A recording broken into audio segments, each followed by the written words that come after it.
Olá, bem-vindo à Bíblia Católica.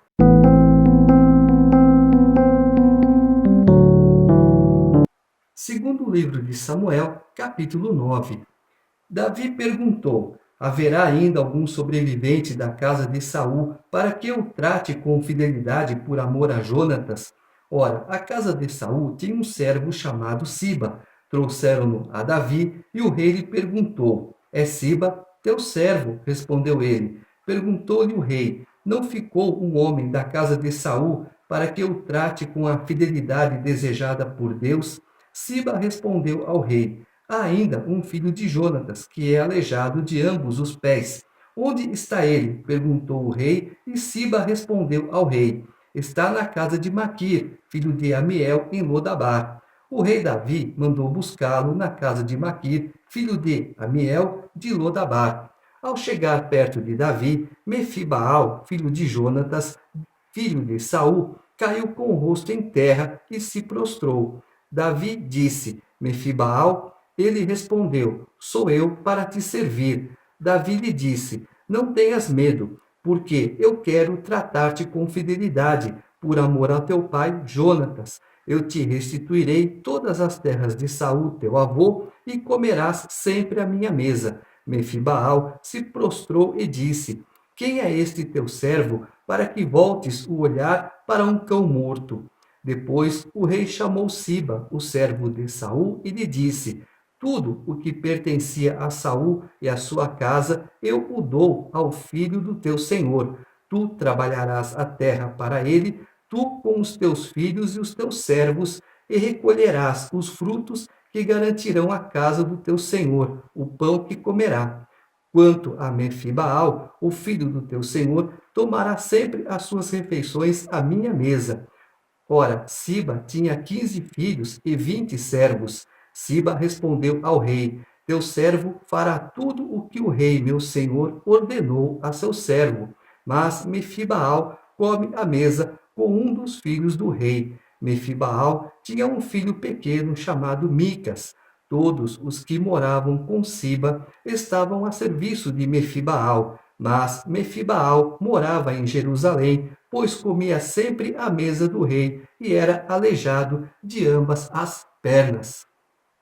Vamos fazer as contas? Mefibaal tinha 5 anos quando a ama o deixou cair na fuga. Agora ele já é adulto, já tem até um filho. Então, quanto tempo se passou?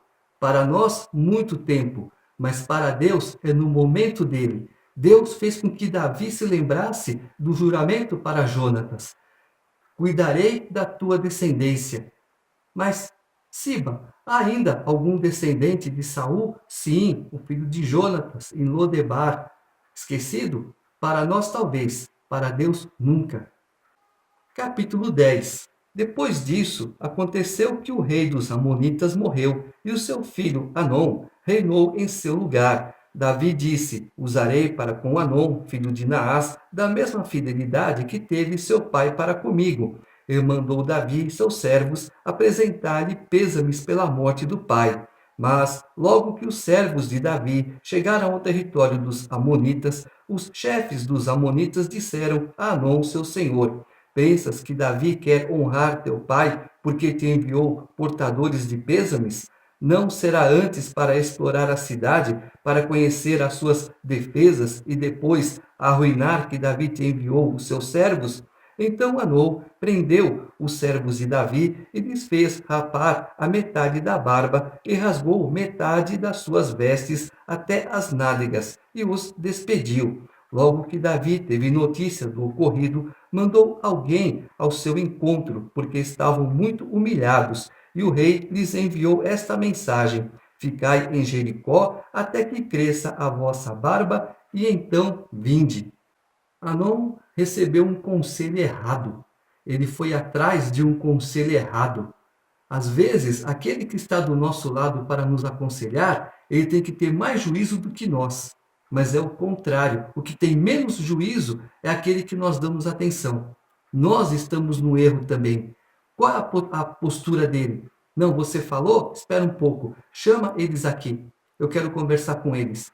O que está acontecendo? Por que Davi mandou vocês aqui? Vamos tirar isso a limpo. É assim que a gente tem que agir.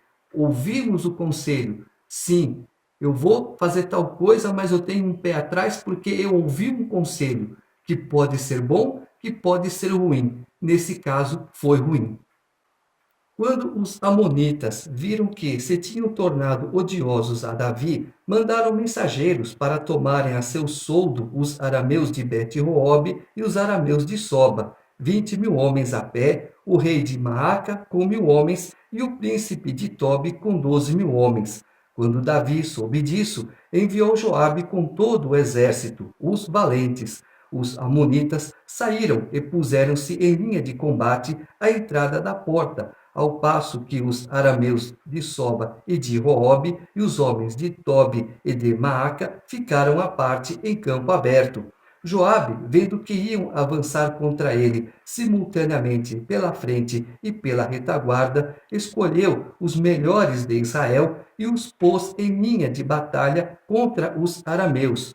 Confiou a seu irmão Abissai o resto da tropa e o colocou em linha de batalha contra os amonitas e disse: Se os arameus me estiverem vencendo, tu virás em meu auxílio. Se os amonitas prevalecerem sobre ti, eu irei socorrer-te. Sê forte e mostremo-nos fortes pelo nosso povo e pelas cidades do nosso Deus. Que Yahvé faça o que lhe parecer bom. Joabe e a tropa que estava com ele avançaram contra os arameus que fugiram diante dele. Quando os amonitas viram que os arameus tinham fugido, recuaram também diante de Abissai e entraram na cidade.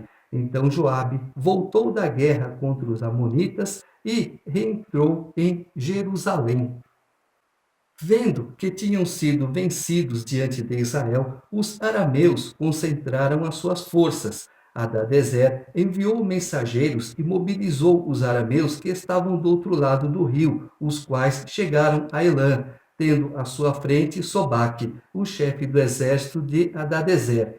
Isso foi relatado a Davi, que reuniu todo Israel, passou o Jordão e chegou a Elã. Os arameus dispuseram-se em linha diante de Davi e deram-lhe batalha, mas os arameus fugiram diante de Israel, e Davi destruiu 700 carros deles e matou 40.000 cavaleiros. Ele venceu também a Sobaque, chefe do seu exército. Davi o feriu e ele morreu. Assim que todos os reis vassalos de Hadadezer viram que tinham sido vencidos por Israel, assinaram a paz com Israel e o serviram. Desde então, os arameus não mais se atreveram a socorrer os amonitas.